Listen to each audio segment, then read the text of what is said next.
On va continuer avec le livre de Psaumes.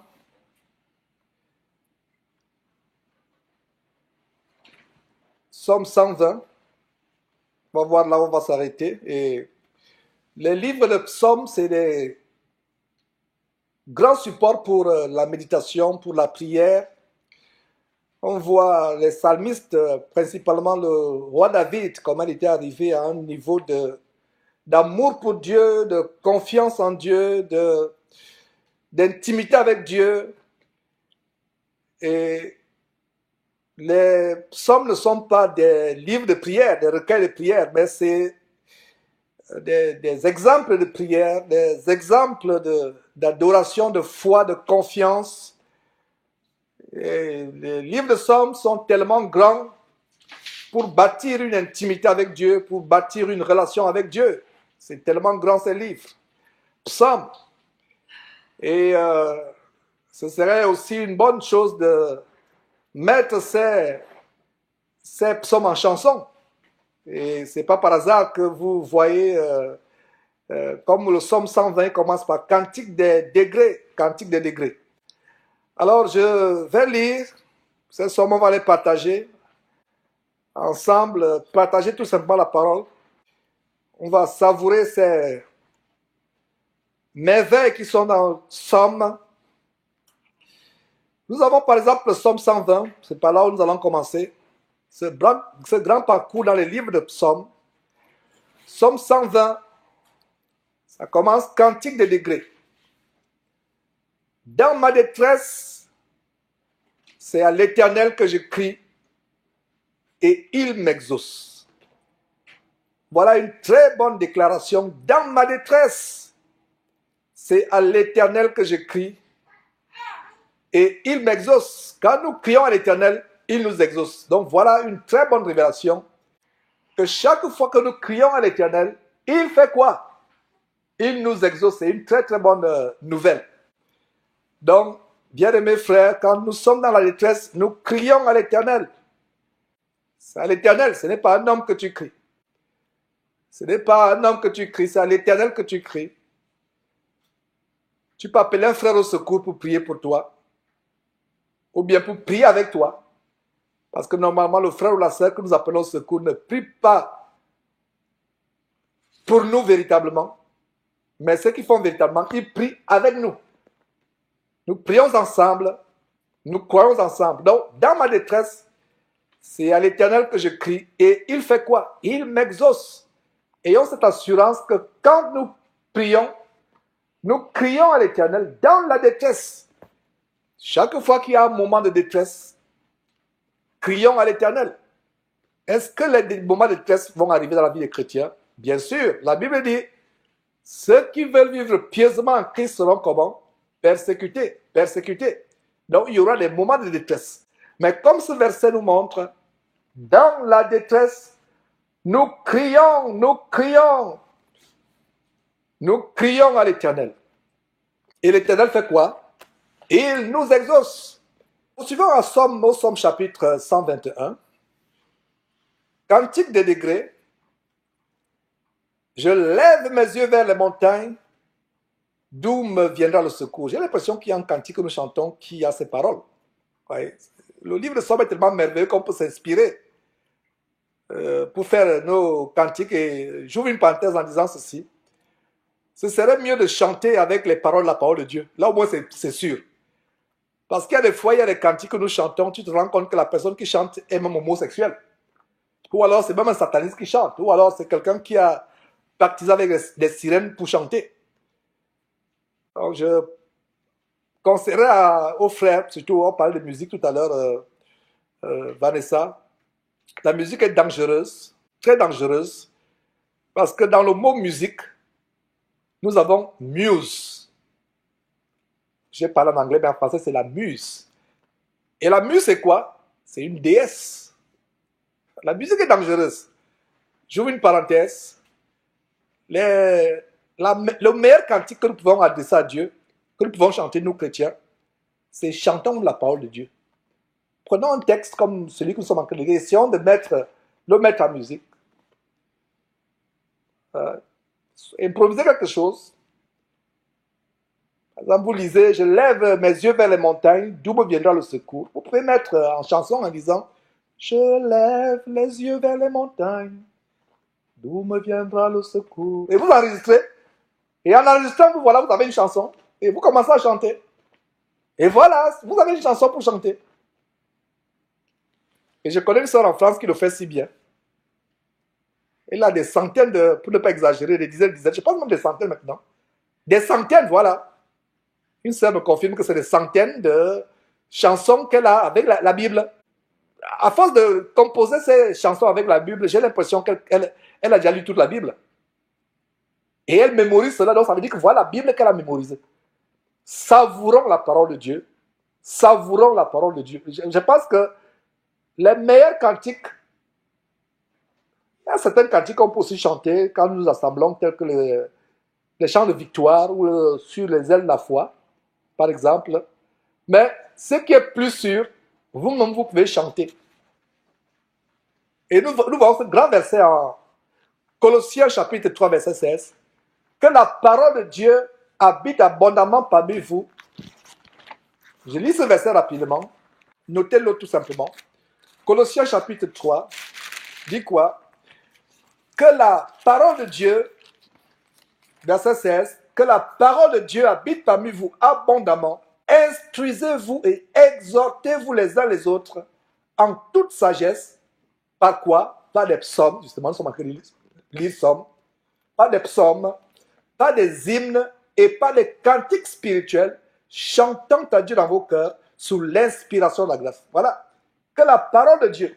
Et ça, c'est un verset sur lequel les assemblées chrétiennes doivent se fonder pour se réunir. Ce n'est pas qu'il y a des spécialistes du chant qui viennent là se dandiner avec des voix mielleuses comme si elles imitaient Beyoncé ou Rihanna. Non. On dit, entretenez-vous, excusez-vous et entretenez-vous les uns les autres. Il n'est pas dit les spécialistes. Il y a des églises aux États-Unis où pour chanter, il faut avoir un master en musical sciences. Il y a des career fairs pour les chanteurs de gospel dans les églises. Il y a des career fairs, c'est-à-dire que les salons de l'emploi. Ça peut vous faire sourire, il y a des salons de l'emploi même pour les pasteurs. Allez sur Internet, même dans les pages, les journaux, les pages jaunes, il y a les salons de l'emploi. Grand salon de l'emploi, career fair pour les pasteurs. Il y a les career fair pour les chanteuses. Et les chanteurs dans les églises. C'est un grand salon, un grand hangar, une grande salle d'hôtel où les gens viennent, chacun pose sa voix. Il y a un pianiste qui est là, il fait do, il te dit accompagne avec une parole. Il fait ré, mi, toi aussi tu commences à chanter. Et voilà comment tu passes l'interview. Non, ce n'est pas ça. Et même dans les églises, les gens composent des chansons inspirées avec les musiques mondaines. Il y a d'autres même, ils disent, nous aurons notre réunion dimanche, alors mercredi ou jeudi soir, répétons, faisons une liste de 10 chansons, de 20 chansons qu'on va chanter dimanche. Et là, qu'est-ce qui se passe? C'est dangereux parce que qu'est-ce qui se passe? Nous avons remplacé le Saint-Esprit. Parce que quand nous chantons dans l'église, comme nous sommes en train de le faire, réunis comme nous sommes en train de le faire, nous chantons inspirés par le Saint-Esprit. Les uns ou les autres. Et nous avons aussi 1 Corinthiens, noté en passant, 1 Corinthiens chapitre 14, verset 26. Que faire donc quand vous vous assemblez? Les uns ou les autres ont-ils un cantique, une instruction, etc., etc. Donc voilà comment nous chantons. Il n'y a pas de spécialistes de chant dans le corps de Christ. Il n'y a pas de spécialistes qui ont des voix tellement exercées. Et il y a un frère bien-aimé qui a dit à une sœur, sœur, qui te dit que tu as une belle voix? Est-ce les hommes qui t'ont dit que tu as une belle voix ou bien Dieu t'a dit que tu as une belle voix? Parce que ceux qui sonnent beaux et bons aux oreilles des hommes ne sonnent pas forcément beaux et bons aux oreilles de Dieu. Je connais 2 serviteurs, Paul et Silas, ils ont été enfermés.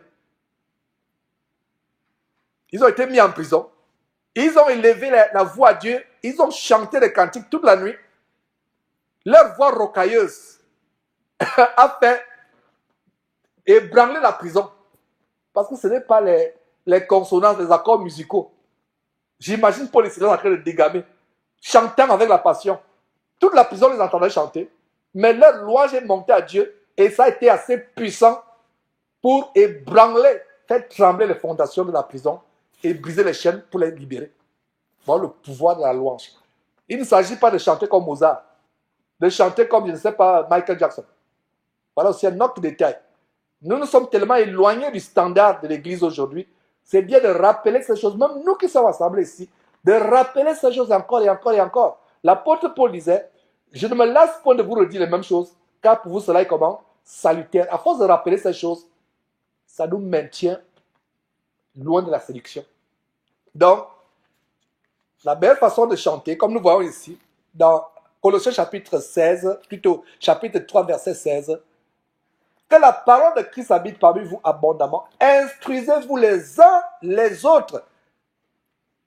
Ce n'est pas que c'est vous qui remplacez maintenant le Saint-Esprit avec une liste de chansons que vous allez chanter dimanche, que vous avez répété toute la semaine, jeudi soir ou vendredi soir, vous répétez pour venir chanter. Et dans les assemblées, même si quelqu'un est inspiré par le Saint-Esprit, ces assemblées qui ne sont que des morgues évangéliques, si quelqu'un est inspiré, dit, j'ai un cantique, je suis inspiré de chanter. Vous élevez la voix pour commencer à chanter. C'est la sécurité qui va vous mettre dehors. Mais la vraie église, et les églises comme dans la maison où nous sommes, quelqu'un, une sœur est inspirée, elle élève sa voix et chante. Un frère est inspiré, qui élève la voix et chante, mais que tout se passe avec bienséance, avec ordre, car Dieu n'est pas un Dieu de désordre, mais un Dieu de paix. Et la paix de Dieu doit régner dans toutes les assemblées chrétiennes, là où les frères se réunissent. Donc, instruisez-vous et exhortez-vous les uns les autres. Les uns les autres, ce n'est pas des spécialistes de chant qui ont fait des écoles musicales, qui ont des dons. Non, les uns les autres, en toute sagesse, pas des psaumes, pas des hymnes, pas des cantiques spirituels. Regardez, pas des psaumes. Justement, nous sommes en train d'étudier quelques chapitres de psaumes ce matin. Pas des psaumes, pas des hymnes, pas des cantiques spirituels. Chantant à Dieu dans vos cœurs, sous l'inspiration des répétitions qu'on fait mercredi soir, sous l'inspiration de la grâce. Quel est le cachet biblique de la grâce? C'est le Saint-Esprit. Quand la Bible parle de l'inspiration de la grâce, l'une des manifestations de la grâce, c'est le Saint-Esprit dans la Bible. Donc c'est le Saint-Esprit qui nous inspire. Ce n'est pas une liste qui nous inspire. D'autres même chantent inspirés par le monde. Il n'est pas dit entretenez-vous par les cantiques spirituels, chantant à Dieu sous l'inspiration de Michael Jackson. C'est ça? Sous l'inspiration de Rihanna, c'est ça? Sous l'inspiration de Beyoncé, c'est ça? Ça peut vous faire sourire, mais il y a des églises où des jeunes filles ou des jeunes garçons, vous les voyez chanter. C'est les rythmes de Beyoncé qui chantent, mais ils ont tout simplement mis Jésus. Ils ont transformé les paroles, mais c'est le même rythme. Vous voyez? C'est l'inspiration du Saint-Esprit que nous chantons, mes frères et sœurs. Donc, Psaume 121, cantique de degrés. Je lève mes yeux vers les montagnes. D'où me viendra le secours? La question se pose. Le secours me vient de l'Éternel. Mes frères et sœurs, le secours vient de l'Éternel. C'est la même chose qu'on a vu en Psaume 120, verset 1. Dans ma détresse, c'est à l'Éternel que j'écris et il m'exauce. C'est une confirmation de ce verset à ce niveau. Verset 1, Psaume 121. Je lève mes yeux vers les montagnes. D'où me viendra le secours? Le verset 2 dit, le secours me vient de qui? Des hommes? C'est ce que vous lisez? Non, de l'Éternel qui a fait les cieux et la terre. Ne manquez pas de vous abonner à notre chaîne YouTube Jésus-Christ TV, en cliquant sur le bouton s'abonner, juste au bas de la fenêtre de cette vidéo. Ainsi, vous recevrez automatiquement nos nouvelles vidéos, et vous ne raterez aucune. Vous connaîtrez la vérité et la vérité vous affranchira. Jean 8, 32.